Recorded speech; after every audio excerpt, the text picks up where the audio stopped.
everyone, welcome to my another vlog. আজি আছিলে মোৰ ট্ৰেইনিং আৰু ময়ো আহি ট্ৰেইনিঙত উপস্থিত হলোহি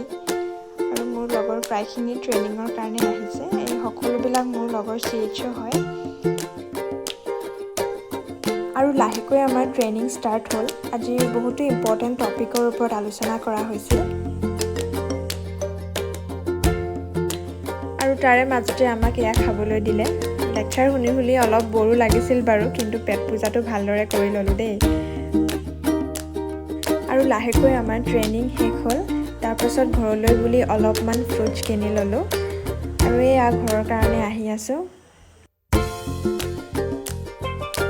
আৰু ঘৰ আহি পাওঁতে প্ৰায় গধূলিয়ে হ'ল ভালদৰে মুখ হাত ধুই ললো আৰু মায়ে বনাই থৈছিলে ৰুটি সবজি তাকে অলপ খাই লৈছো অফিসৰ কেইটামান কাম আছিল এইকেইটা কৰি মেলি ললো আৰু আজি ৰাতি খাবৰ কাৰণে ৰান্ধিছো কণ বিলাহীৰ লগত চিকেন দেখিবলৈ কিন্তু ভালেই লাগিছে দেই আৰু আপোনালোকে যদি মোৰ চেনেলটো সাবস্ক্ৰাইব কৰা নাই তেন্তে সাবস্ক্ৰাইব কৰিব আজিলৈ আহিছো বাই